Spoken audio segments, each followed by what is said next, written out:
Akonotai, l'heure est venue de quitter le monastère. Tu es dans la cour, sur le point de partir, mais tu vois Satoshi, ton père adoptif, s'approcher. Il a l'air sévère comme toujours, et il ne porte plus sa robe de Shugenja, mais à le voir venir vers toi, tu peux pas t'empêcher de replonger un instant dans tes souvenirs. Tes bras, tes épaules, ta nuque, tout le haut de ton corps n'est plus que douleur. Ça fait longtemps, t'as même l'impression que ça fait des heures que tu portes à bout de bois, à bout de bras, les 2 blocs de pierre au bout d'une corde.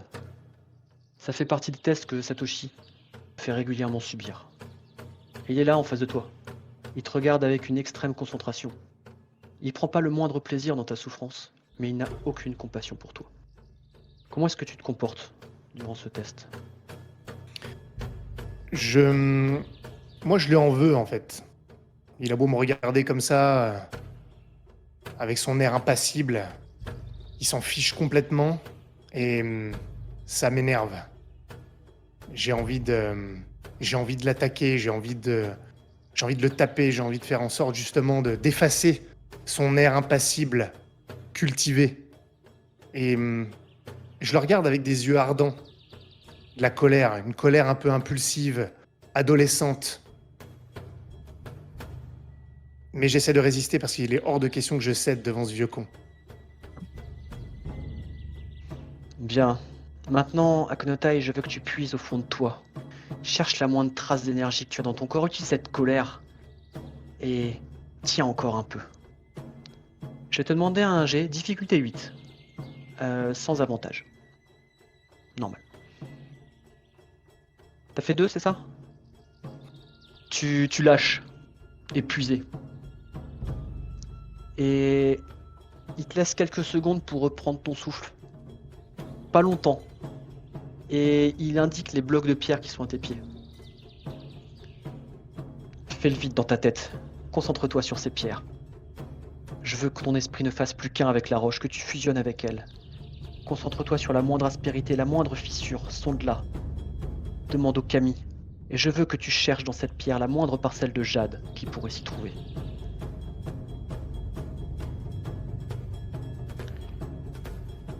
Je vais te demander un nouveau jet. Quoi en faisant ça? En fait, le but c'est que tu communies avec les Kami. Je vais te demander un jet pour ça. Sans avantage. Il y a une difficulté, un palier à 5 et un palier à 8. Ok.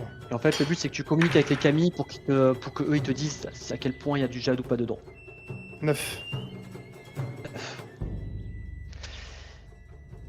Eh bien, quand tu communiques avec les Kami, tu ressens une certaine excitation de la part de ces Kami de la Terre qui sont pourtant généralement impassibles, très distants avec les humains. Et tu sens qu'ils te communiquent cette impression qu'il y a du jade dans la roche. Il t'indique vaguement que c'est au centre de la roche, tu vois, c'est par image qu'ils communiquent avec toi principalement. Mais tu le sens et tu en es certain. Il y a du jade dedans. Je laisse siffler entre mes dents parce que je suis toujours en train de retenir les pierres. Non, tu les as posées, tu les as lâchées. Ah, je les ai pas. Je les regarde comme ça et je le vois par image dans mon esprit. Et je relève mes yeux en direction de mon sensei. Et il y a toujours cette colère un peu enfantine et je lui dis: oui, il y en a. Il y en a, et alors j'en fais quoi, sensei? Parfait, c'est très bien. C'est bien. Maintenant, protège-toi. Tu as 10 secondes avant que je ne te jette un sort. Qu'est-ce que tu fais? Comment ça, je me protège? Ça veut dire quoi? Moi. Tu peux invoquer les Kami pour te protéger. Tu l'as déjà fait. Mais tu peux soit te protéger avec une armure de roche, soit essayer au contraire de l'attaquer pour le perturber. Dis-moi ce que tu fais. Non mais ok, d'accord, mais j'ai cette connaissance-là. Je pensais que c'était vraiment tout nouveau. Oui. Non, c'est un entraînement parmi d'autres que tu as déjà eu. C'est même un des derniers, probablement. Eh ben, sans me poser la question de savoir si ça pourrait lui faire mal ou autre, c'est une protection offensive En fait, je mets mes mains devant moi comme ça, et il y a une sorte de gerbe de flamme, mais tu sais, des étincelles, pas un truc très puissant, qui lui éclate à la figure, en tout cas si j'y arrive. Ouais, une sorte de gerbe d'étincelles pour l'éblouir. Voire même le Ok, brûler, en fait, je contrôle pas. ok. Alors je vais te demander un jet difficulté. C'est du feu 3 ou 6. Enfin, il y a un palier à 3, un palier à 6. Si c'est un. Dans tous les cas, enfin, si tu fais au-dessus de 3, tu vas réussir. Si tu veux au-dessus de 6, je te laisse vraiment choisir à quel point ça l'impacte, à quel point tu peux le brûler ou pas, quoi. Ouais, j'ai fait 10. Ok. Et bah écoute, tu lances ton sort offensif sur ton père adoptif, sur Satoshi. Et je te laisse me décrire ce qui se passe. Bah en fait, je sens vraiment mon énervement, ma colère contre lui. Et c'est plus nonchalamment parce que j'en ai marre. Je lui balance ce qui me reste d'énergie. Et en fait, je me rends compte que j'en avais beaucoup plus. Et j'ai toute cette frustration que j'ai en moi. Cette haine même qui remonte à plus loin. Et il prend pour ça. Et il se prend plein d'étincelles, de flammes sur lui. Je sais pas ce que ça lui fait, s'il peut résister, mais pleine puissance. Et effectivement, toutes ces étincelles, même quelques flamèches qui vont prendre sur sa tenue, tu vois qu'il avait érigé une sorte de protection. C'est probablement pas la première fois que tu réagis de cette façon-là. Et il s'y attendait, mais il est quand même surpris par ce que tu as réussi à lui envoyer, par l'intensité de ce sort. Et malgré ces flamèches qui arrivent sur lui, qui le brûlent, il y a une sorte de rayon vert qui part de sa main et qui te heurte en pleine poitrine. Ça te, ça te sonne, mais l'espace d'un battement de cœur. Et tu ne ressens pas de douleur, juste un léger choc. Et il va s'approcher de toi en époussetant légèrement son kimono. Enlever les petites flamèches qui peuvent rester. Et il te met la main sur l'épaule. Tu as très bien travaillé aujourd'hui, Akonotai. J'ai un petit mouvement instinctif où je lui fais un petit signe de tête parce que mon énervement a laissé place un peu au malaise. Je pensais pas que ça irait jusque-là et je lui dis excusez-moi, Sensei, je n'ai pas fait exprès. Je voulais pas que ce soit autant. Pardonnez-moi. Ce n'est pas grave, Akonotai.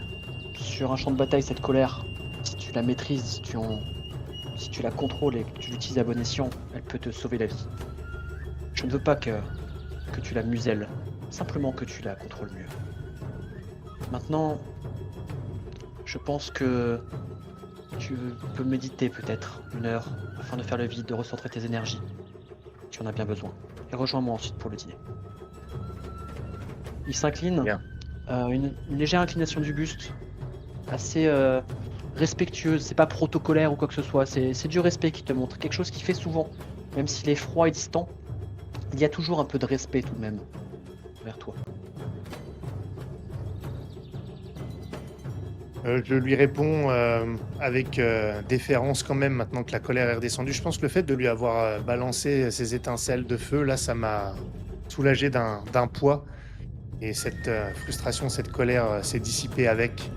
Donc je m'incline de manière assez prononcée, les yeux baissés. Et je le regarde partir avant de faire ce qu'il me dit. Et donc, tu médites un certain temps, et tu vois quelqu'un s'approcher de toi au bout de plusieurs minutes, peut-être même 15-20 minutes. Tu le reconnais, c'est Mirumoto Gokeshi, un des samouraïs aux ordres de ton daimyo, avec qui tu t'entends plutôt bien en général. Et il t'apporte un peu d'eau, et il a un grand sourire sur le visage. Akonotai, je ne sais pas comment tu supportes toutes ces épreuves. Pour ma part, je crois que j'aurais essayé de lui sauter à la gorge ou du balancer un de ces blocs de pierre il y a bien longtemps.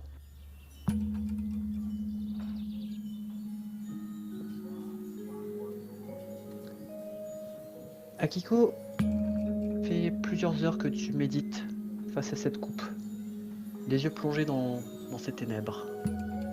L'encre qu'elle contient est sombre, d'un noir de nuit, mais parfois il te semble y apercevoir comme un tourment rouge peut-être.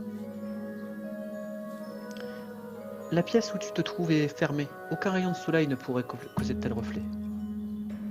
Dans quelques minutes, tu vas finir ton Genpuku, la cérémonie qui marque officiellement la fin de ton enfance. Tu ne seras plus une élève, mais une moine à part entière. Contrairement aux autres élèves, tu possèdes déjà ton premier tatouage, ce dragon dont la gueule béante se confond avec ton poing. Contrairement aux autres élèves, tu es né en dehors des terres du clan du dragon, loin au sud. Ça t'a attiré des curiosités, des questions parfois indiscrètes, car les membres de la famille Togashi ne sont pas plus empreints d'étiquette que ceux de ton ancien clan, le clan du crabe. Certains ont ressenti de la jalousie, d'autres de l'admiration. Et toi, que ressens-tu à l'aube de ce moment crucial de ta vie? Est-ce que tu te sens à ta place? Je me sens perturbée, comme si la cérémonie arrivait trop tôt. Et je suis pas certaine d'avoir vraiment réussi à quitter mon état précédent.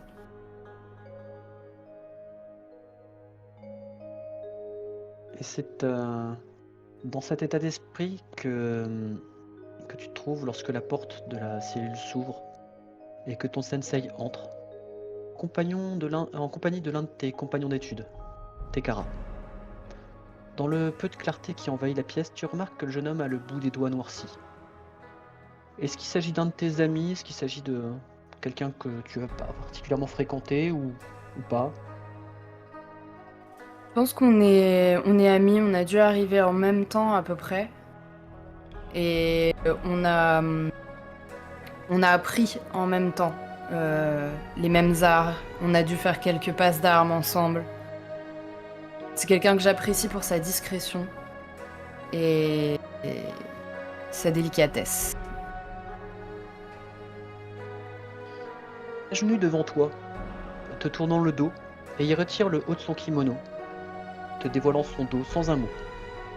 Le vieux moine te désigne le matériel devant toi, l'encre et le stylet de bois qui te tiennent compagnie depuis le début de ta veille. Pas une parole n'a brisé le silence. Que fais-tu? Je fais une prière au...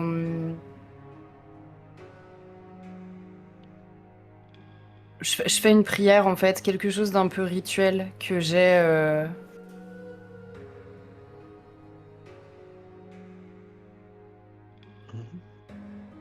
que je fais avant chaque tatouage que je peux faire et qui me rappelle à l'humilité de l'instant et à toute la complexité des choses que je vais devoir analyser. Et je ressaisis une scène peut-être que j'ai vécue avec lui, pouvoir m'en imprégner et le tatouer correctement. Très bien. Et tu fais ce tatouage.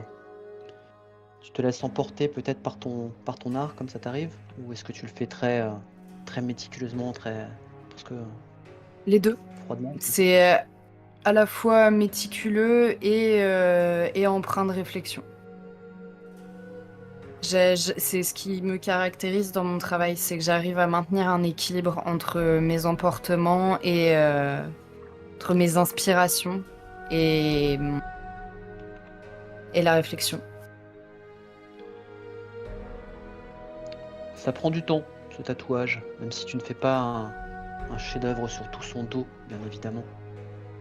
Et ces longues minutes, Tekara sort, toujours sans un bruit. Mais tu as pu voir dans son regard, alors qu'il s'inclinait face à toi, de la gratitude et peut-être même de l'admiration. Une fois qu'il est sorti, ton sensei prend enfin la parole, alors que la porte est fermée. Sa voix est tellement basse que tu dois tendre l'oreille, malgré le silence total qui règne. Lorsque je suis venu te chercher chez ton père, je ne savais que penser. Ça ressemblait presque à un canular, l'enfant qui développe un tatouage comme par magie. Mais les fortunes sont bonnes et elles t'ont guidé vers ton destin. Dis-moi, Kiko-san, que souhaites-tu faire maintenant?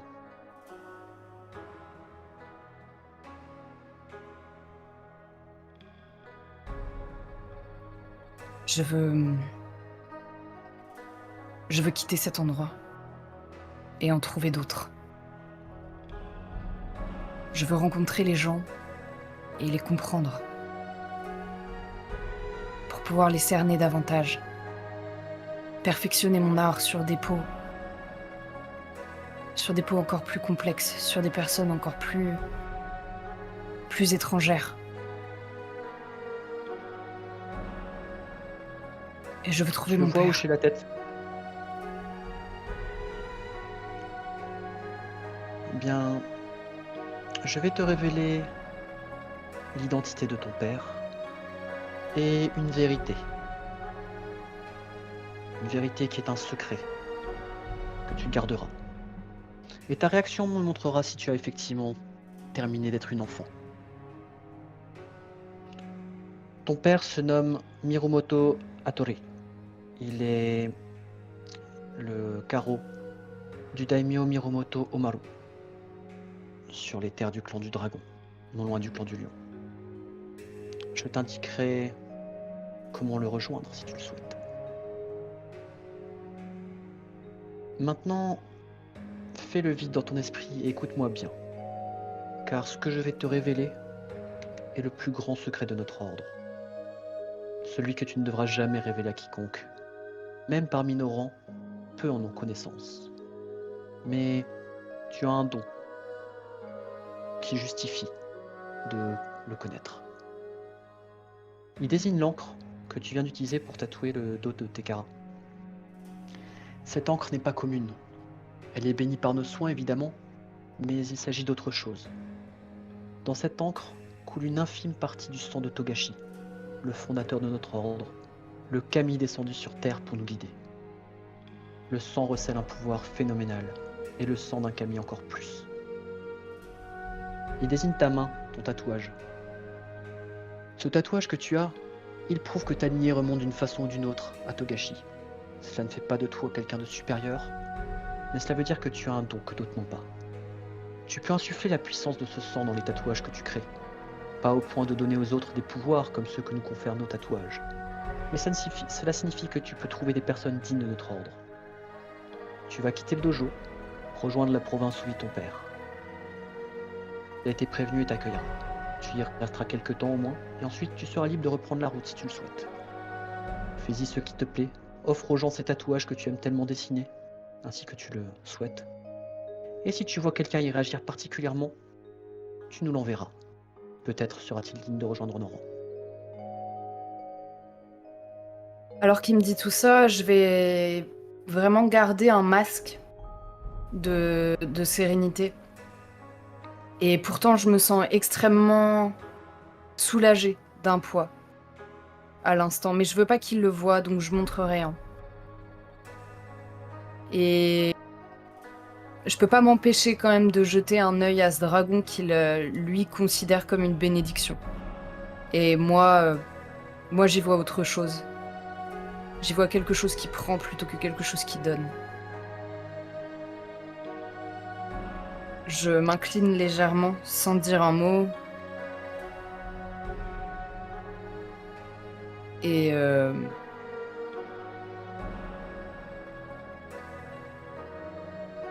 je me dirige vers la porte, tout simplement. Et ça fait quelques années que tu es arrivé à Nanbuko Shin no Shiro maintenant. Pour le moment, tu n'as jamais décelé cette fameuse étincelle. Est-ce que tu en es frustré? Est-ce que tu y crois réellement? Est-ce que tu y as déjà cru? J'y crois du plus profond de mon être, mais je sais aussi que chaque étincelle est rare. Enfin, les étincelles sont rares. Et je m'attendais pas à en croiser. Je sais qu'elles sont précieuses. Alors, je travaille pour la trouver. Toujours plus. Hattori, Tu viens de discuter avec Omaru, ton cousin et seigneur. Il a donné son accord aux fiançailles de ta fille. Il te l'a annoncé avant de partir rejoindre ses enfants, pour adresser une prière aux ancêtres. Kanoko, ta fille va donc bientôt quitter le domaine pour vivre avec son futur époux. Quel est ton sentiment par rapport à ça?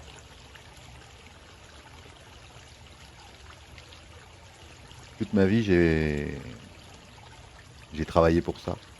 En fait, les élever dans la bienséance des traditions, pour qu'elles soient prêtes pour ce moment-là. Et malgré tout, maintenant que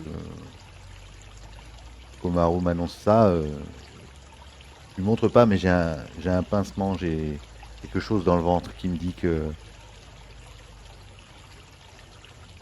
c'est pas forcément ce que je voudrais pour elle, parce que je suis quelqu'un qui respecte énormément la tradition, mais c'est ma fille, et quand je la vois encore comme une enfant, alors je lui montre pas, mais j'ai un poids quand même sur le cœur à ce moment-là, de savoir que je vais devoir lui annoncer qu'elle s'y attend sans doute, que j'ai pas envie.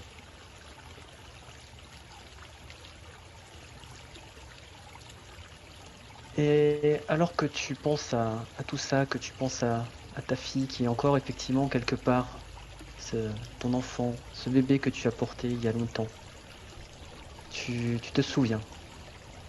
L'air est doux en ce matin de printemps, et il te paraît encore plus doux alors que ta fille se blottit dans tes bras. Voilà quelques heures à peine qu'elle est venue au monde, et ses pleurs remplissent la pièce, mais tu vois ses yeux qui se ferment. Bientôt, elle dormira, dans tes bras, protégée par son père. Qu'est-ce que tu ressens alors que tu la portes pour la première fois? J'ai d'abord un regard pour mon épouse, que je respecte énormément. C'est pas vraiment un amour passionnel, au contraire, même c'est quelque chose qui s'est construit au fur et à mesure, un mariage de bienséance. Mais je l'aime quand même, et je lui montre, parce qu'elle me donne cet enfant. Et il m'emplit de bonheur à ce moment-là. Je me sens fébrile comme jamais, comme la première fois où j'ai touché une femme. J'ai peut-être même une pensée pour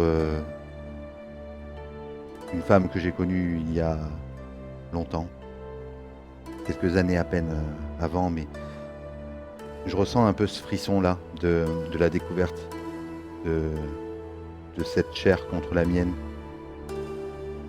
Et j'attends juste son aval à mon épouse, Saori, parce que j'ai envie de sortir dehors, j'ai envie de respirer. C'est peut-être le printemps, d'aller sur le perron et de voir des cerisiers, de voir le jardin, de sentir le soleil sur ma peau en même temps que je touche la sienne. Elle te fait un signe de tête. Elle a un sourire aussi en te regardant.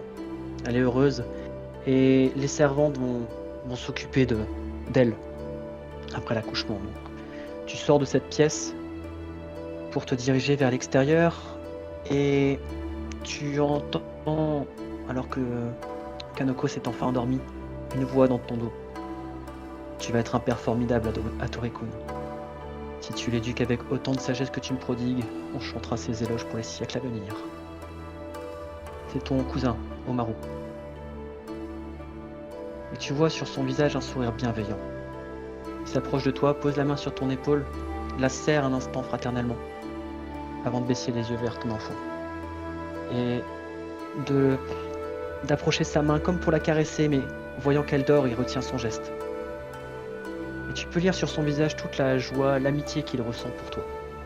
L'espace d'un instant, il n'y a pas de seigneur, juste ton cousin. Comment va Saori? Et surtout, comment s'appelle ma nièce? Il doit avoir sur moi un sourire que j'arrive pas à retenir, une espèce de grimace tellement j'ai des yeux subjugués. par ce qui m'a été donné. Peut-être même une façade qu'il a jamais vue chez moi. Je te présente Kanoko. Saori va bien, merci, Omaru. Je te remercie. Il n'est pas magnifique. Elle est splendide. Il se tourne et regarde son domaine. Il reste juste à côté de toi. Vous êtes tous les deux sur le perron de cette petite chambre qui donne directement sur le jardin. Et tu le vois perdu dans ses pensées, silencieux. Simplement une présence chaleureuse à tes côtés. Et au bout d'un moment, il se tourne à nouveau vers toi. Elle grandira avec Kizaru et Izuko. Ils seront aussi proches que nous le sommes. Et nous ferons de notre mieux pour faire cette province un endroit parfait pour nos enfants. Et ils lèveront les yeux au ciel quand nous leur donnerons des conseils, comme nous levions les yeux au ciel lorsque nos vieillards de Sensei nous bassinaient avec leurs leçons. Et ensuite, elle sera à leur côté et elle les servira aussi bien que tu me sers, avec sincérité, affection et sagesse. Je crois que je veux que décroche tu pas. prennes du temps Pardon. pour toi. Vas-y. Je dois pas décrocher mon regard de cette petite chose qui est dans mes bras. Et j'écoute attentivement ce qu'il me dit, avec sourire, mais aussi avec respect. Je sais à quel point mon devoir est lié à cette famille, à mon daimyo, même si c'est mon cousin. Et je dois juste redresser la tête et le regarder. Sera bien, et nos enfants seront heureux. Je ferai ce qui doit être fait pour notre famille, notre domaine. Elle sera bien. Et je la regarde, tu vois, peut-être je l'approche de moi pour lui murmurer peut-être à l'oreille, sans que lui entende ou qu'importe. Tu seras la plus heureuse des filles, je te le promets. Kanoko. Il te regarde faire ça avec un sourire vraiment bienveillant et je veux que tu prennes du temps pour toi, pour ta femme et ta fille. Je pourrais me passer de toi pour le moment. Ces premiers jours sont plus qu'importants pour un lien entre les parents et leurs enfants. J'ai fait préparer vos affaires et vous partez au onsen de Shiromuramoto dans 2 jours. Vous y resterez autant que nécessaire. Ton frère te remplacera durant ton absence. Vraiment, prenez le temps dont vous avez besoin. Alors merci pour cette attention. Je sais que tu feras toujours ce qui est le mieux pour nous tous ici. Et je dois rentrer, je pense. Ouais, justement, il t'adresse un nouveau sourire, il s'incline profondément face à vous deux. Vraiment une vraie inclinaison du buste, mais très profonde. Bien plus qu'un daimyo ne devrait le faire face à l'un de ses sujets.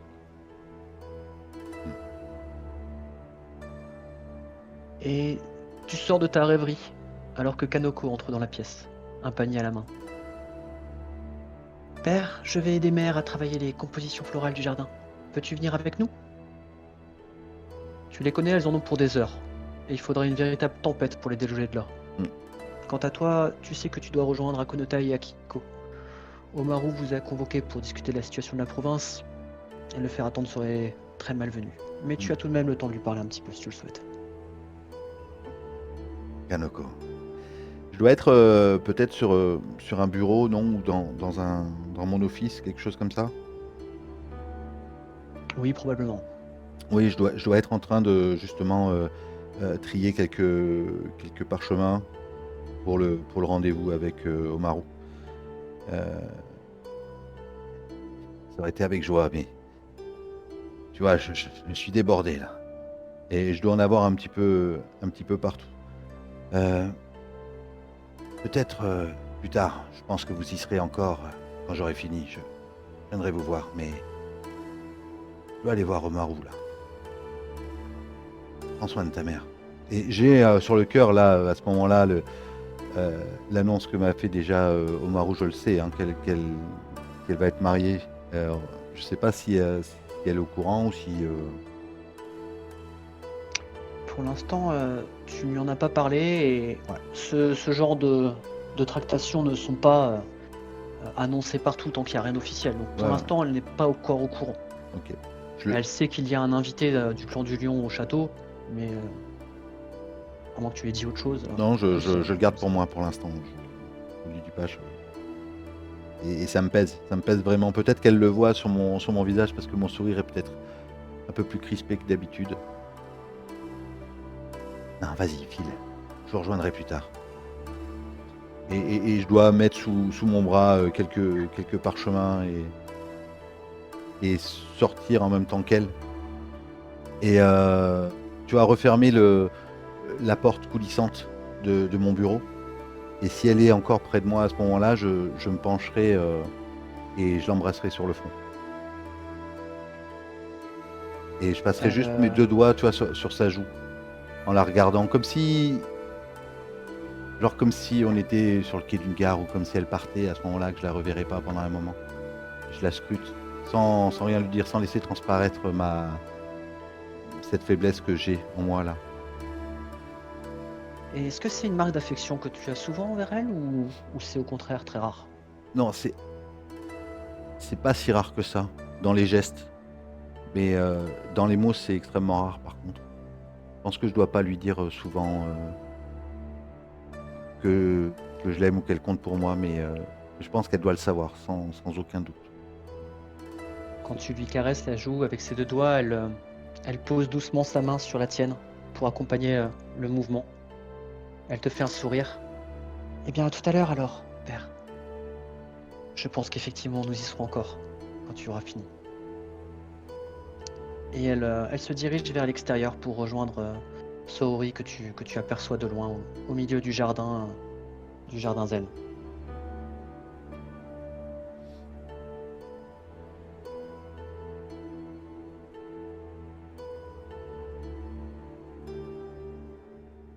Akonotai,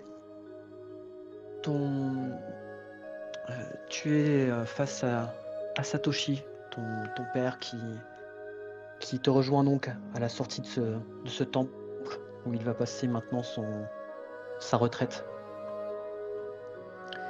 Et il te fait un grand sourire, chaleureux, paternel même. Quelque chose que tu n'as, pour ainsi dire, jamais vu. Merci de m'avoir accompagné jusqu'ici, Akonotai-kun. Je suis heureux d'avoir parcouru tout ce chemin avec toi. Et je suis fier d'avoir pu t'appeler mon fils. Omaru-sama a de la chance de t'avoir et ne laisse pas la mesquinerie des autres t'atteindre. La pierre ne se soucie pas du vent qui siffle autour d'elle.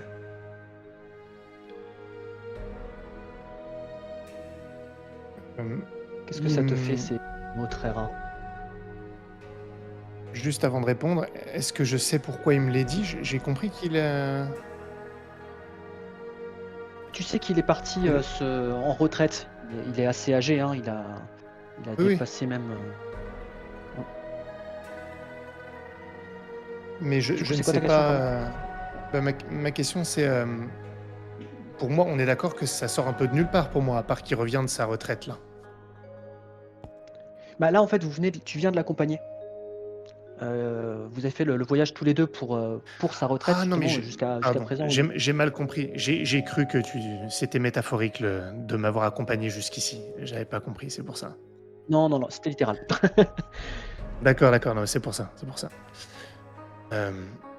Sensei, bien sûr, vous savez que je vous dois beaucoup. Je sais que je ne suis pas toujours l'élève modèle que vous recherchez, mais depuis que j'ai vu les membres du clan du dragon s'entraîner, je ne me raccrochais qu'à ça, vous savez, Sensei. Alors, je vous dois beaucoup plus que vous ne me devez.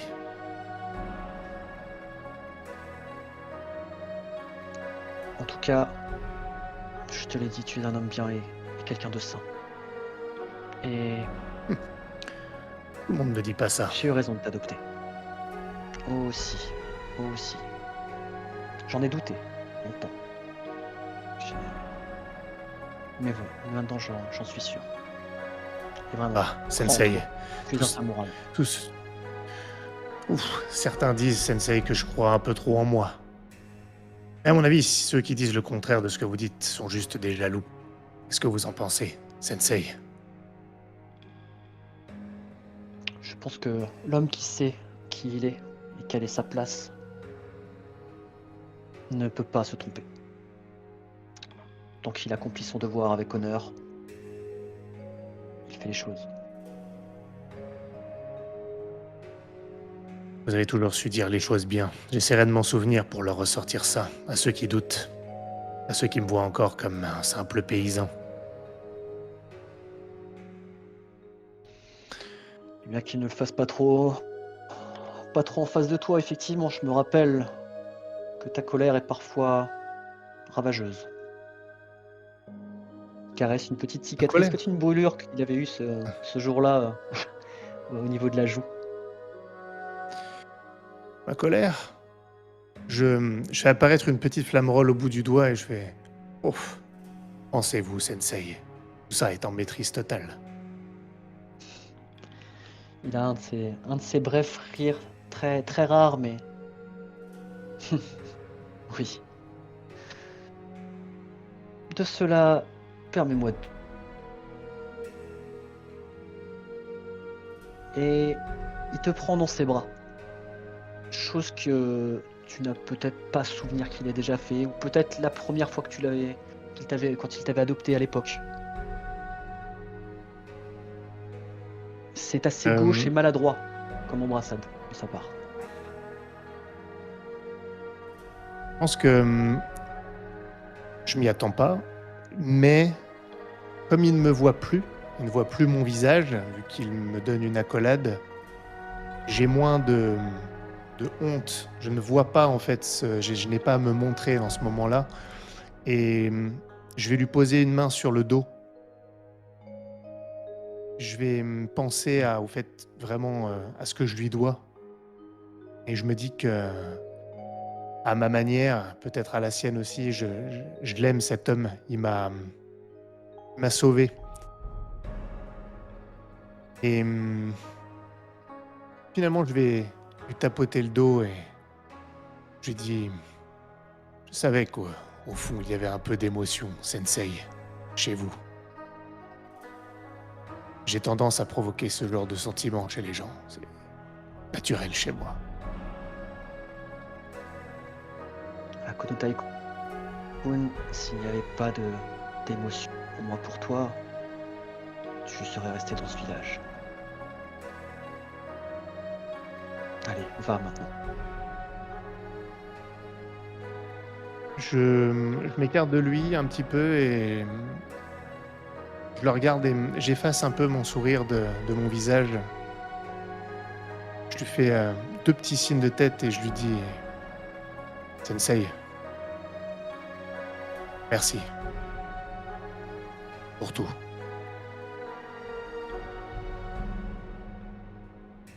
Il hoche la tête sans répondre. Et il reste là dans l'entrée du temple, à te regarder. Tu comprends qu'il veut te voir partir, te regarder t'éloigner. Peut-être effectivement encore une petite démonstration d'affection. Et tu as plusieurs jours de marche pour rentrer chez toi. Et qu'est-ce qui te vient en tête lorsque tu marches vers ton foyer? Euh, je me dis que même si, bien entendu, j'ai des amis, des gens qui sont importants pour moi là-bas, qui me sont proches pour certains, d'une certaine manière, ça y est, maintenant je suis tout seul aussi. Je n'ai plus mon sensei pour me protéger. Mine de rien, j'ai une certaine nonchalance dont j'ai parfois parfaitement conscience, mais qui est permise par le fait que je me sais soutenu et protégé par mon sensei. Là, maintenant, alors que j'y retourne, je suis un petit peu comme le simple paysan qui maintenant retourne à la cour des samouraïs. Et je me dis que j'aurais beaucoup plus à prouver maintenant qu'il n'est plus avec moi. Il y a une petite pointe d'appréhension.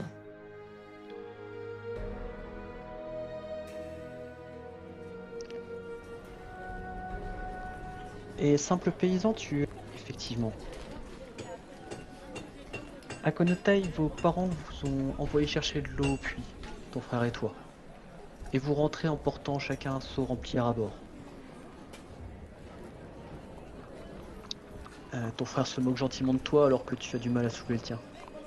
Bah alors, Akonotai, c'est pas comme ça que tu vas devenir fort comme un samouraï. Un peu de nerfs. Ah, excuse-moi, mais c'est lourd. On a quel âge là à peu près?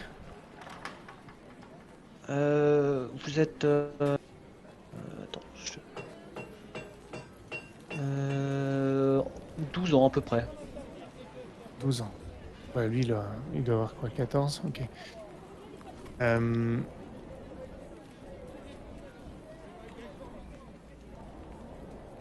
J'ai complètement oublié son prénom. Nobutada. Je t'en avais donné un? Je t'en avais donné un? Je sais plus si c'est toi ou moi, mais... ouais, je sais plus quel de nous avait donné le prénom, mais c'est Ouais. Nobutada. Nobutada, ok. Ouais. Je repose le seau, je prends la anse et avec mes deux mains, je soulève et je lui dis Ah, ça va aller, c'est pas si lourd que ça, de toute façon. Regarde, il faut juste que je me concentre. C'est plus que dans les muscles, c'est dans la concentration. J'ai Ouais, vu des tout est dans samouraïs, la des tête. vrais. Ils sont toujours concentrés, Mutada. C'est pas juste comme nous, à soulever avec les bras. Ils soulèvent aussi avec la tête. Enfin, je crois. J'en sais rien, en fait. Ah, vraiment. Ah, écoute, tout dans la tête, mais moi je préfère avoir un petit peu dans les bras quand même. Et il reprend un peu d'avance sur toi. Il fait terriblement chaud, le soleil d'été frappe. Et tu transpires déjà avant même d'avoir fait encore 1 mètre de plus. Et c'est à ce moment-là que tu entends le bruit de plusieurs chevaux qui approchent. Tu distingues sans mal qu'il s'agit de samouraïs. Ils sont vêtus en armure. Ils approchent dans votre direction et ils arrêtent les chevaux à votre hauteur. Alors vous êtes un petit peu seul autour de ce puits. Et le samouraï qui a à leur tête, samouraï du clan du lion, tu reconnais son armure, ce sont vos suzerains, s'adresse à vous. Vous, les deux gamins, montrez-moi où habite le Heimin, héros. Son visage est dur, implacable. Ses yeux noirs vous fixent, sous des sourcils très épais. Eh bien, répondez, je n'ai pas de temps à perdre. Hiro, c'est votre père. Oui, je sais. Je regarde. Je m'en souvenais de lui. Je regarde mon frère, l'air un petit peu paniqué. Je fais un petit salut comme ça. Et je le regarde. C'est lui le grand frère. Ce qu'il faut dire. Je suis incapable de vois dans répondre. ses yeux du défi. Tu vois dans ses yeux du défi presque. Tu sens qu'il pourrait dire quelque chose qu'il regretterait. Est-ce que tu le laisses parler ou est-ce que tu... Eh bien, oui, je pense que je le laisse parler. J'ai pas la présence d'esprit de voir ça, à mon avis, justement. Je le regretterai peut-être plus tard. Mais j'attends que ce soit lui qui parle. Et ton frère lui répond après s'être incliné également, comme toi, hein, face à un samouraï. Que lui voulez-vous, samouraï-sama? Tu vois le samouraï qui fronce les sourcils, presque choqué de la question. Il descend de son cheval, d'un saut, et il empoigne ton frère par le col. Pour qui te prends-tu, avorton? Tu oses me questionner? Moi, un samouraï? Il dégaine son katana et il le pointe dans ta direction. Faites parler celui-ci. Je m'occupe de la forte tête. Qu'est-ce que tu fais? Seigneur, c'est mon frère. Hiro est notre père, il est au village. Où ça? Je peux vous y emmener si vous voulez. S'il vous plaît, lâchez mon frère. Il pensait pas ce qu'il disait. Bien. Il jette un peu ton frère, enfin il le repousse de quelques pas. Ton frère fait pas en arrière, se cogne un petit peu sur le mur d'une maison. Allons-y, ne perdons pas de temps. Et tu les guides du coup vers la maison de ton père? C'est bien ça? Ouais, mon frère, il m'accompagne. Il est avec nous. Ton frère, il vous regarde partir et tu le vois courir. Faire un petit détour et courir vers la maison de votre père. Mais D'accord. pas en vous dépassant, mais c'est un peu sur le côté. Ok. Qu'est-ce que tu fais? Marche direction, je comprends pas ce qui se passe. Et je pense que je vais quand même oser une question, la lèvre tremblante. Je vais baisser ma tête et je vais dire Seigneur, qu'est-ce que vous voulez à mon père? C'est par là, je vous guide.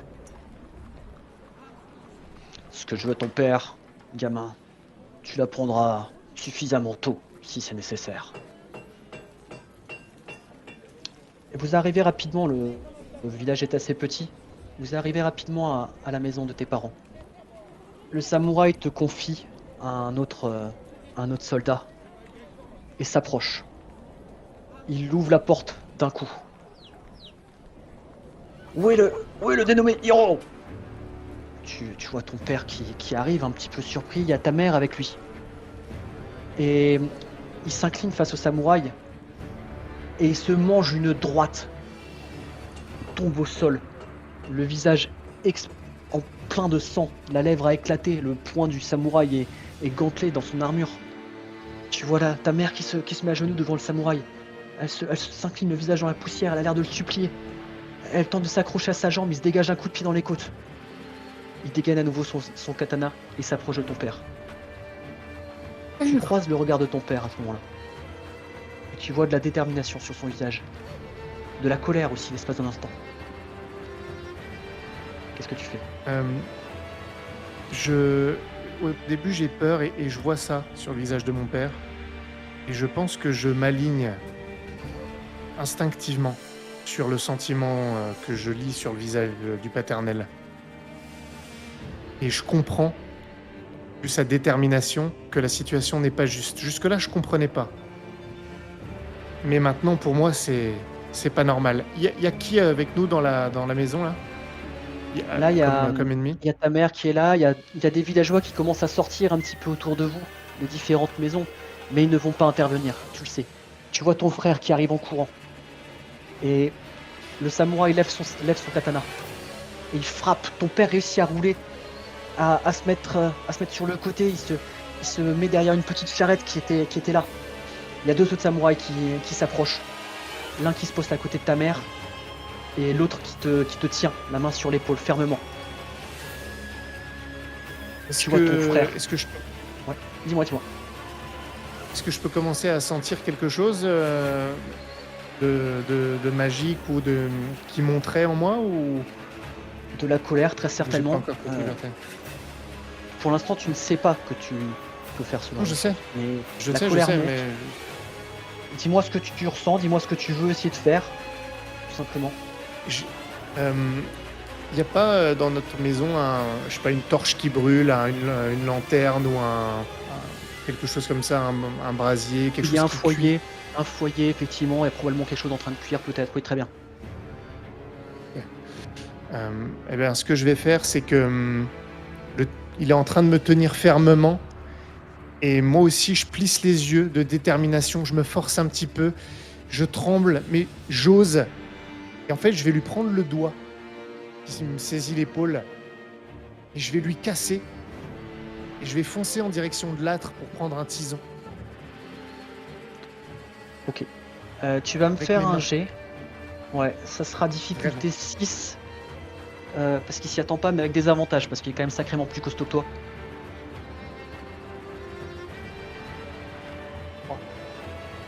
3. Tu essaies de te dégager, mais lorsque tu lui attrapes le doigt, il résiste. Il arrive largement à compenser ta force d'adolescent et il te repousse contre un mur. Reste là, gamin. À ce moment-là, tu vois Nobutada qui court, qui sort de sa cachette derrière une autre maison. Et il a un petit couteau, il se jette vers le samouraï qui a essayé de frapper ton père tout à l'heure. Il se jette le couteau en avant. Le samouraï s'en rend compte et il lui met un gros coup de la main gauche, la main qui ne porte pas le katana pour le repousser. Et il se retourne vers lui. Toi, c'est la 2e fois que tu es insolent envers moi. Et là, il va s'apprêter à le frapper. Tu vois qu'il lève le katana et il va frapper. Qu'est-ce que tu fais? Tu es trop loin pour intervenir. Oui, mais je suis pas loin de là. Je mets la main dans le feu, en fait, pour attraper un tison. Je pense pas. Tant pis si ça me fait mal. Et je veux attraper le tison et le balancer en direction, en appelant mon frère Nobutada. Et je lui envoie le tison sur lui. Tant pis si ça me crame la main. Tu attrapes ce tison à pleine main. Et à vrai dire, tu ne sens pas la chaleur. Tu sens la chaleur, mais pas la brûlure. Tu en nages, tu as chaud. C'est le soleil qui tapait déjà. Tu as l'impression d'être dans une fournaise maintenant. Tu as l'impression même que ton sang se met à bouillir. C'est pas douloureux, c'est presque agréable. Et là, quand tu jettes ces braises que tu as attrapées à pleine main, tu les jettes et en pleine course, elles s'embrasent, elles s'enflamment, elles grossissent. Tu vois, tu as l'impression de voir les kami qui se projettent sur le samouraï alors que tu as jeté ces braises. Tu pousses un cri, douleur, extase, difficile à dire. Tu vois le samouraï qui se tourne vers toi lorsque tu appelles ton frère. Et tu vois son visage prendre feu. Dans son casque, son armure, tout prend feu. Tu vois dans les flammes, tu vois son regard terrible qui est fixé sur toi. Son regard plein de haine. Et tu émerges de ton cauchemar. Son visage, il est encore dans ton esprit comme souvent depuis ces événements. Tu fais toujours ce cauchemar. Toujours ces yeux durs, pleins de haine. Tu as encore de la route pour rejoindre Nanbokoshi no Shiro. Mais tu y seras avant midi. Ça c'est sûr. Est-ce que tu fais quelque chose suite à ce cauchemar en particulier? Je sais ce qui est advenu de ce samouraï-là. J'ai fait cramer. C'est juste un cauchemar ou c'est bien ce qui s'est passé? C'est un souvenir. Donc je sais ce qui est advenu de lui? Non, pas exactement. Après ce moment, tu n'as que peu de souvenirs. Tu es tombé dans les pommes peut-être. Tu te rappelles simplement avoir entendu d'autres chevaux arriver, tu as entendu des cris, tu as entendu la foule qui paniquait soudain, tu as entendu le feu, les brasiers qui a pris un peu partout. Et lorsque tu t'es réveillé, tu étais au camp des samouraïs. Et c'est Satoshi qui te tenait dans ses bras. D'accord. Non, dans ce cas, je vais mettre ce cauchemar, alors même si je le fais régulièrement, mais plutôt sur le compte du stress que je ressens avant de retourner au domaine seul. Et au contraire, je pense que ça va me donner une plus grande force de revoir ce visage-là qui m'a renvoyé sa haine, mais haine que je ressentais aussi pour lui. Et je sens un petit peu, moi aussi, le feu de la détermination brûler au fond de moi. Et je me durcis quelque peu, ce qu'il le faut maintenant, vu que je n'ai plus mon sensei, pour affronter ce que je vais affronter au domaine, le mépris de certains, même si je ne sais que ce n'est pas le cas pour tout le monde. Et je continue à marcher.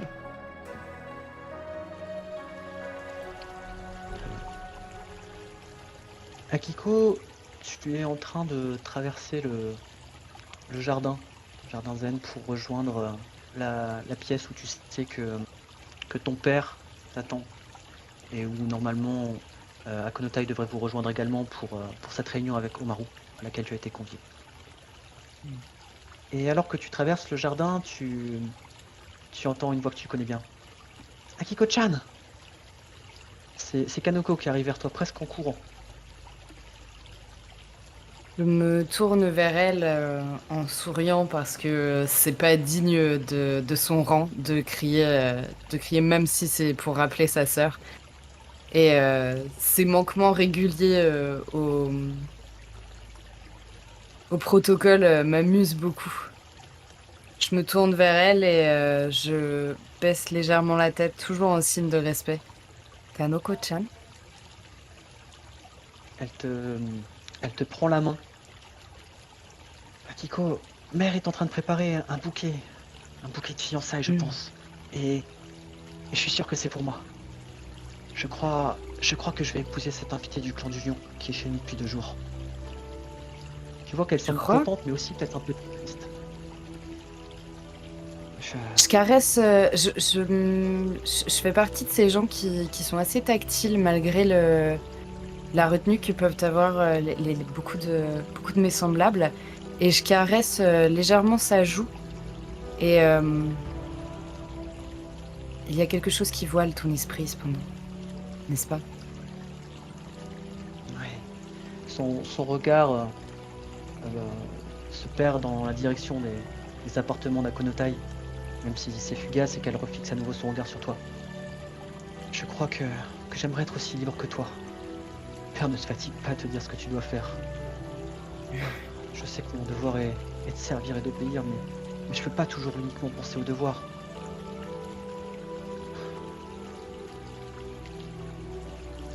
Nous avons tous un rôle à jouer quelque part. Tu connais le tien. Et peut-être que pour l'instant il ne te sied pas, mais il viendra ce moment où il t'ira parfaitement. Laisse la vie te surprendre. Ouais. Tu as sûrement raison comme toujours, mais je savais que ça arriverait un jour. J'espérais simplement que ça viendrait plus tard. Ah. Je sais Tu qu'Aima sais, t'a assez tient vraiment.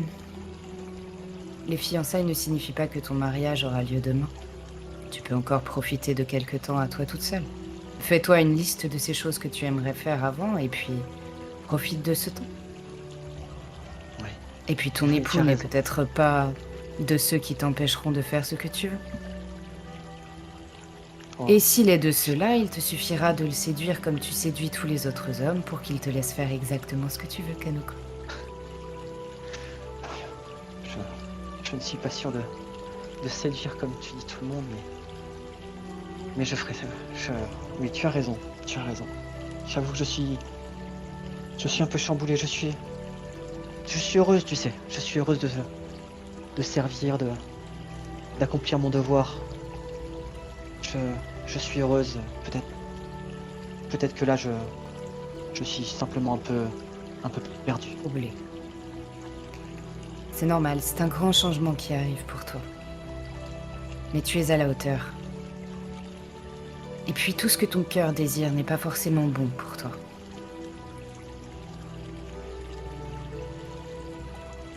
Ouais. Tu as probablement raison. Maintenant, excuse-moi, je dois aller rejoindre ton père. Bien sûr. Bien sûr. Je presse sa main dans la mienne. Je suis ravie pour toi, Kanoko. Moi aussi. Je le suis. Merci. Merci pour tes mots. Comme d'habitude, tu sais toujours quoi dire. Et elle repart dans l'autre sens, cette fois-ci beaucoup plus dignement, rejoindre sa mère qui, à vrai dire, n'a sûrement pas remarqué son départ, affaire écalée avec le jardin et toutes ces constructions florales qu'elle aime tant. Hmm. Tu rejoins ton père donc, dans ce petit bureau où vous êtes tous les deux. Et à Konotai, toi tu es rentré au château il y a vraiment peu. On t'a prévenu qu'il y aurait cette réunion. Ça fait peut-être 2 heures que tu es revenu. Tu as eu le temps de te rafraîchir un petit peu. Et vous êtes donc tous les trois dans la pièce. C'est l'antichambre du daimyo, du bureau du daimyo. Je vous laisse vous discuter autant que vous le souhaitez en attendant qu'ils vous rejoignent. Est-ce que tu me Tu permets... sais pas pourquoi on a été conviés? Pardon. Vas-y, vas-y. On sait pas pourquoi on a été Vous rassemblés là. savez qu'il vous a convié pour discuter d'une. Ouais, vous savez qu'il y a des difficultés dans la province, notamment, notamment quelques attaques de brigands, un précepteur qui n'a pas fini sa tournée depuis quelques temps qui devrait être rentré. Vous savez que certains samouraïs sont partis à sa recherche. Et voilà, deux, trois. Vous savez qu'il y a des difficultés. Et c'est de ça qu'il veut parler avec vous. Juste, moi je voulais... est-ce que tu me permets d'avoir vu Akiko et Kanoko discuter dans le jardin? Tu vois, moi j'étais peut-être déjà arrivé dans le salon de Omaru, Bien sûr. mais tu vois, d'avoir vu par la fenêtre ou tout ça, les avoir vus discuter juste au loin. Même si ça va, Bien sûr, pas de souci. même si je vais pas forcément en parler, mais je voudrais avoir cette scène en fait. Parce que je me la représente. Pas de problème. D'accord. Alors, je suis peut-être déjà présent quand tu arrives, Akiko. Tu pénètres dans la salle. Est-ce que il est là, Omaru? Omaru n'est pas encore là. Non, il est pas là encore. Donc on est que tous les deux. Ok. Pas encore. Il vous rejoindra très bientôt. Ok. Du coup, quand tu rentres, je te fais un signe de la tête respectueux, mais avec quand même un léger sourire. Et je garde les yeux sur toi. Quand Je m'incline avec une déférence qui est assez habituelle. Tu sais que je suis toujours un peu raide avec toi, finalement, on se connaît très peu. Et Miromoto-sama. Et je rentre avant de m'agenouiller face au bureau du daimyo. Eh ben, je vais venir m'agenouiller à côté de toi. Et je vais te parler, mais sans te regarder. Tu vois, en fixant peut-être que derrière le bureau d'Omaru, il y aurait peut-être une fresque ou une toile, quelque chose comme ça, tu vois, qui représenterait le domaine ou une carte de la région. Et je fixerai cette toile pendant que je t'adresserai la parole. Comment vas-tu, Akiko?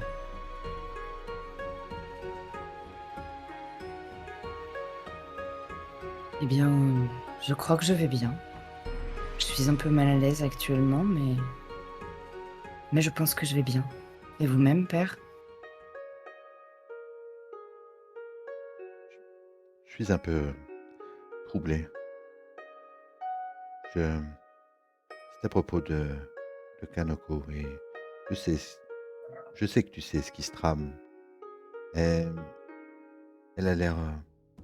elle est fragile. Je ne sais pas quel conseil tu lui donnes ou... J'ai un peu peur pour elle. Tu es si différente. Si libre. Tu as vu tellement de choses déjà. Tu n'es jamais sortie d'ici, elle encore.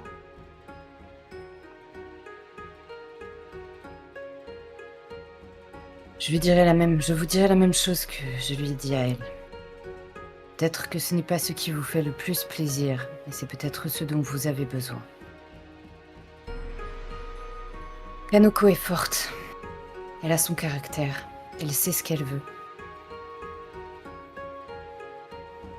Vous ne devriez pas vous inquiéter, père. Ayez confiance. Ce n'est plus un oisillon, vous ne le voyez plus, mais son cœur a ses élans, et son esprit sait les dominer. Vous avez bien fait votre travail. Bah, je n'en doutais pas. Mais celui qui me fait douter, c'est moi maintenant. Je ne suis plus sûr. Je suis plus sûr de ce que je veux et ce qui est juste. Et depuis que tu es là, beaucoup de choses ont changé en moi. J'avais à l'esprit que l'honneur de la famille et le domaine, et maintenant, je peux apporter un peu de cette fraîcheur qui permet aux esprits de s'envoler, de se libérer. Et j'ai peur qu'Akiko, en s'envolant, se brûle les ailes. Akiko, pardon, que Kamoko. Ne vous inquiétez pas. Je sais que tu comptes beaucoup pour elle. Et qu'elle t'écoutera. Donc, même si moi je suis pas capable de lui dire, j'aimerais vraiment qu'elle suive la voie qui a été faite pour elle.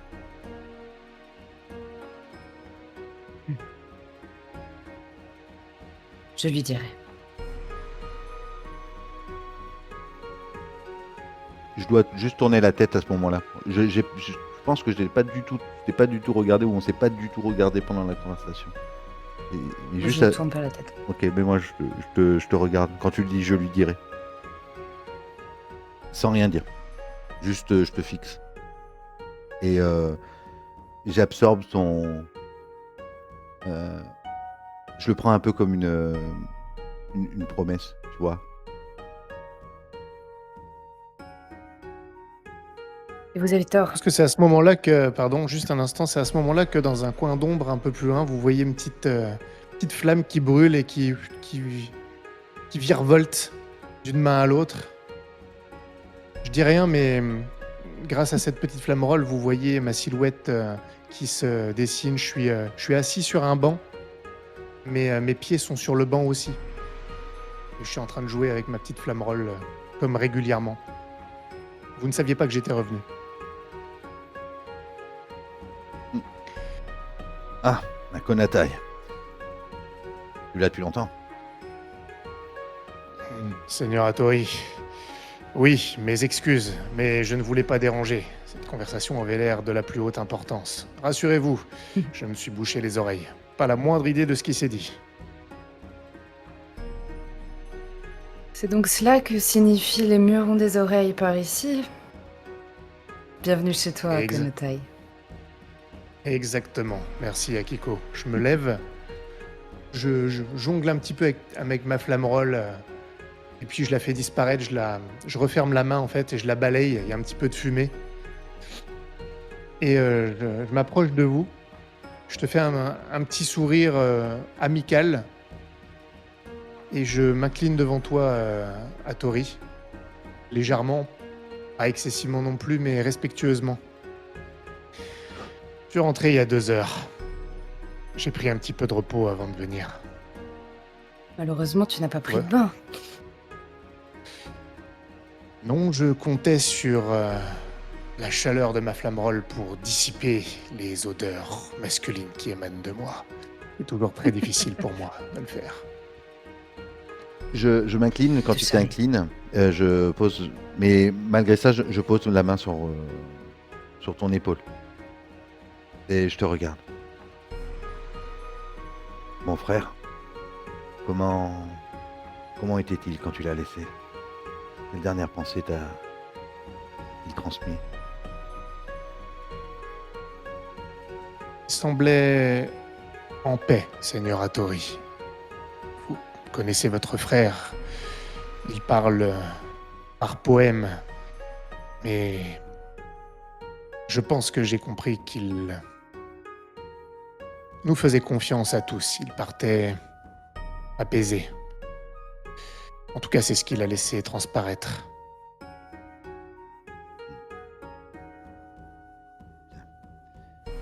Il n'a pas toujours été le meilleur des précepteurs.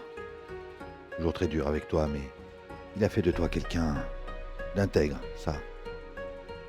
Au moins, c'est quelque chose qu'il a réussi. Les derniers mots ont été pour vous, Seigneur Hattori. Et je mens en disant ça, bien sûr.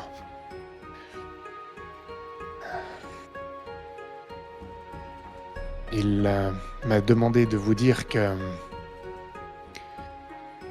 il n'oublierait pas son frère et que sa retraite ne se ferait jamais sans une pensée pour son frère.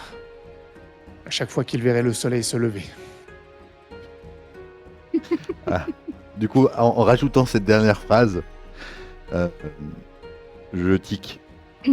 Mais je pense que tu dois savoir que je sais que tu en fais des caisses.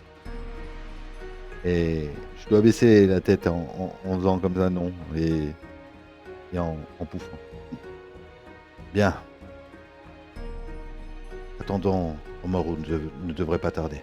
Je dois poser sur son bureau les parchemins que j'avais déjà ramenés. Ça fait Et je prends une certaine quelques minutes distance. que vous Je prends une discutez. certaine distance Ouais. avec eux, comme si, tu vois, je me mettais à l'attendre plus solennellement. Et alors que vous discutez à peine depuis quelques minutes, vous vous rendez compte qu'il fait vraiment plus sombre que tout à l'heure, alors qu'il est peut-être midi. Il fait presque nuit en fait. Et tout à coup, il y a un grondement sourd. Il y a qui perce la nuit, enfin le ciel. Éliminant l'espace d'un instant, vous voyez Omaru en train de traverser la cour avec ses deux enfants pour vous rejoindre. Et la pluie commence à tomber. Une pluie de rue qui vous paraît presque sombre. Des gouttes éclaboussent le rebord de la fenêtre et vous voyez qu'il s'agit de sang qui tombe du ciel. Les éclairs sont de plus en plus fréquents. Il y en a en continu presque maintenant. La pluie tombe de plus en plus fort. Vous voyez Omaru, Izuko et Kizaru qui s'arrêtent, un peu perdus. Levez la tête, regardez ce qui se passe.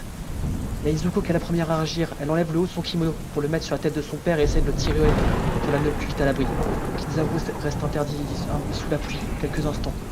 Qu'est-ce que vous faites? Ah, moi, je sors. Hattori, tu sais que Sori et Kanoko étaient dans le jardin encore il y a peu. Oui, oui. Je sors, je me dirige d'abord vers Omaru et sa famille, ses enfants, pour les presser. Venez, dépêchez-vous, rentrez à l'intérieur, abritez-vous. Akiko, Sous la pluie. D'accord. Moi, je me saisis d'une tenture qui devait y avoir quelque part et je me précipite en la tenant au-dessus de moi pour aller chercher Akiko et Saori. Konako. Pardon, Kanoko. Oh, putain, Akio. je vais y arriver. Ouais. Du coup, c'est pour ça que je t'ai appelé aussi. Et j'ai compris hein. instinctivement. Et moi, je me dirige avec Akiko dans le jardin. Je fais pas attention à Konata et ce qu'il fait.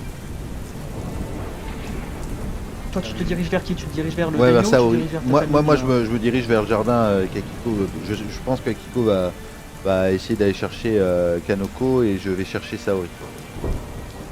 Pour la mettre à l'abri. Et toi, Konotai?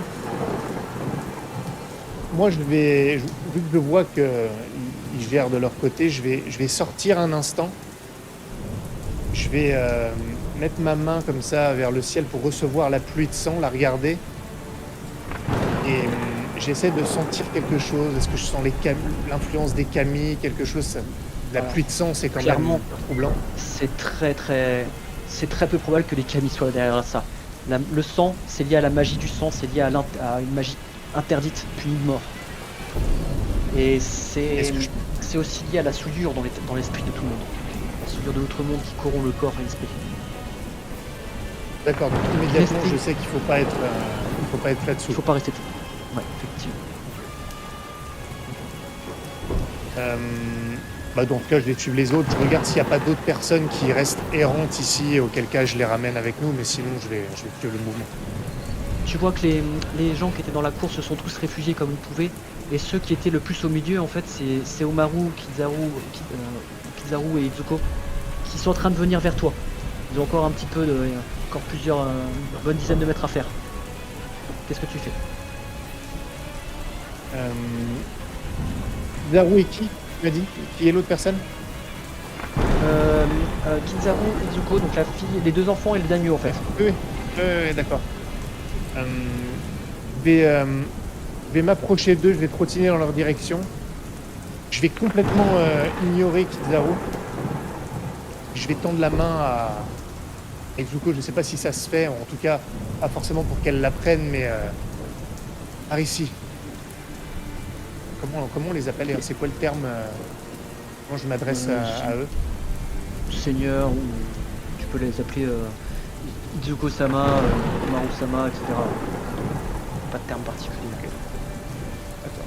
Ok, Izuko-sama. Izuko-sama, même pour une femme? Oui. Ok. Très bien.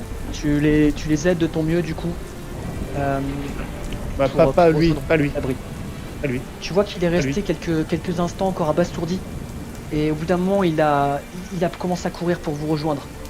Et il va même presque vous dépasser pour se mettre à l'abri, alors que vous deux vous êtes en train d'aider Omaru à se déplacer, qui boite un petit peu. Je vais juste te demander s'il te plaît un G. Difficulté 7 s'il te plaît, tu me diras le résultat tout à l'heure. Akiko et Hattori, vous allez donc en direction du jardin qui est un peu plus loin. Vous allez passer plus de temps sous cette pluie pour aider Saori et Kanoko. Vous les voyez qui sont en train de se diriger également vers un abri. Elles sont toutes les deux trempées par cette pluie qui tombe. Elles sont en train de se diriger vers vous. Qu'est-ce que vous faites? Moi, je t'avais dit que je m'étais saisie Ouais. d'une grande tenture et en fait, je me déplace avec et je vais directement vers. Je dois sauter par-dessus les fleurs, etc. pour rejoindre Akiko et. Piano. Mais non, Kanoko Kanoko et et Saori. Saori. Ouais. Ok, tu parviens et avec Hattori, vous arrivez à prendre cette tenture, à vous protéger tous les quatre un peu en dessous. C'est un abri de fortune, c'est pas parfait loin de là, mais ça vous protège en grande partie de la pluie. Et à rejoindre un On abri. peut faire le tour. On va sous le haut vent et en fait, théoriquement, si c'est une maison japonaise, on peut faire le tour, non? Oui, pour c'est ça, vous rejoindre, rejoignez l'abri pour après rejoindre le Pour reste de rejoindre la Akonotai oui. et compagnie. Oui, bien sûr, vous pouvez faire ça, il n'y a pas de problème. Je vais vous demander à tous les deux un jet de dés aussi. Difficulté 8 pour vous. Akiko, tu as un avantage. 10. Eh ben, 3 avec 5, avantage. pardon, 5. Vous pouvez dépenser. Vous avez 3 points de vie, ceux qui ont des points de déter. Vas-y, Moi, je vais 10. Si vous je vais voulez. réessayer. Ok, 1. Voilà. T'as fait 1. Ok. Akonotai, t'as fait combien toi? 2. Non. Ok, très bien. Et toi par contre, Hattori, tu avais fait 10, c'est ça? Ouais, je peux les porter tous les 5 ou pas? Non, il n'y a pas de problème. Vous arrivez tous à rentrer. Vous arrivez tous à rentrer couverts de sang, trempés de la tête aux os. Et vous êtes tous les 5 du coup ensemble dans cette pièce. Vous attendiez il y a encore peu. Ce qui se passe là, c'est quelque chose qui ne s'est jamais produit dans l'histoire de Rokugan. Et vous le savez tous, mais particulièrement toi, Akonotai, c'est clairement quelque chose un surnaturel et de très maléfique.